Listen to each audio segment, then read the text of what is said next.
I just started a new block and it's my day 4 and it's deadlift day.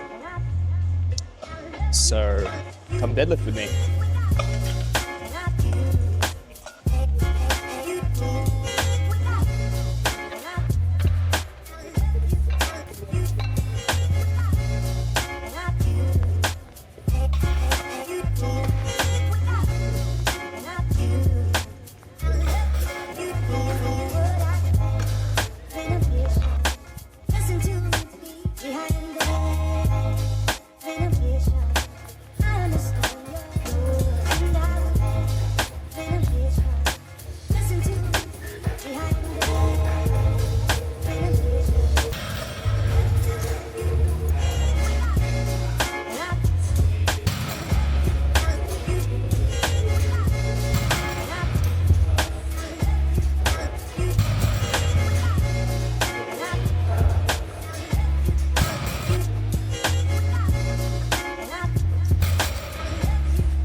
Just finished deadlifts, time to bench.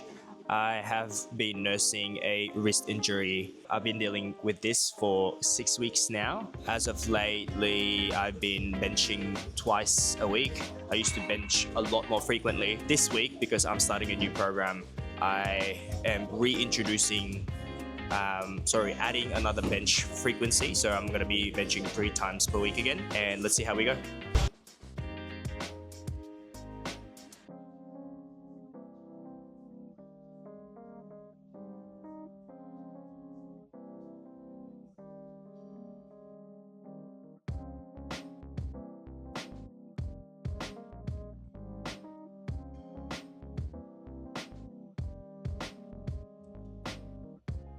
I was lifting my last set, so I'm going to use a seat belt.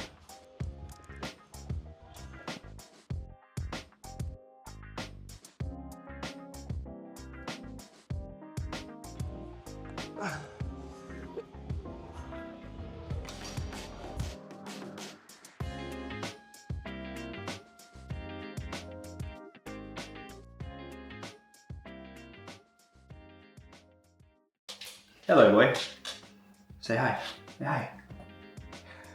So I was asked by my client if I was being coached for powerlifting right now, and the honest answer is no.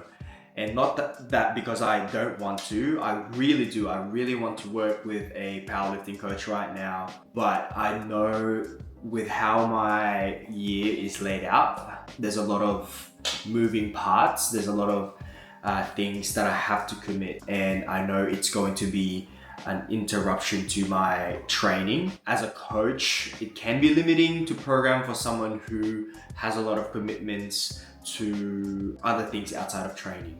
So I decided to take ownership of my training right now.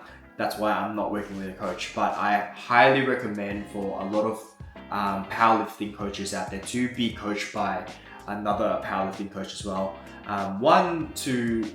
It's sometimes just comes down to being accountable, and also you separate yourself from your own biases, and can be really, really helpful for your own coaching too. One of the questions I got asked as well is, what is the difference between my training back then, before I did my bodybuilding, when I was prepping for a powerlifting competition, to now. And to be honest, there's not much difference. The microcycle that I've been running to, the training week that I set my training, is still pretty similar to what I was doing in the past. The only difference would probably be the way I structure my mesocycle, or the way I program my intensity. I used to ramp up my RPEs week to week. I do enjoy having an intro week and then ramping it up to a higher intensity by the end of the block. I think psychologically that was very exciting for me. That motivated me to have something to look forward to at the end of the block. And then that week after that, I enjoyed the recovery aspect of having an intro week. That worked really well for me in the past, but as of lately, I've been enjoying a more static RPE. So I like to start the block at a relatively moderate to high intensity and staying there all throughout the block. I find that my engagement with training was a lot better.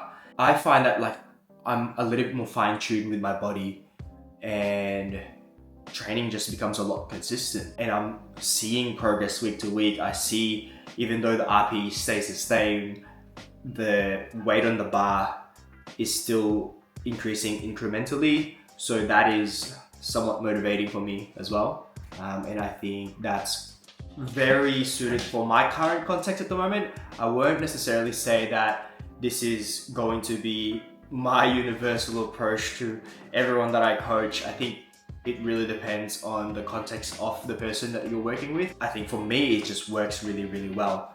And I've been training for a while that I don't need to be exposed to more RPEs or like stimulus, I guess, like certain intensities. I think maybe part of it as well is during my bodybuilding prep, obviously I do tend to train a little bit more close to proximity to failure, right?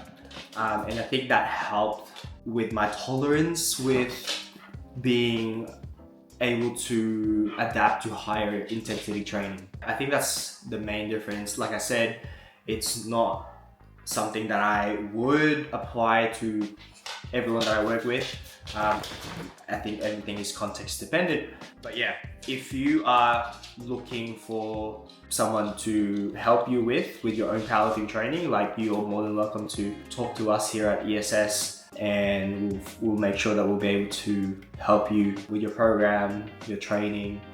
And yeah, I think this is a good way to end the vlog. I think this last section got a little bit too powerlifting jargon for those people that are not powerlifting, so I apologize for that. I hope this video was insightful. Let me know and stay in your element.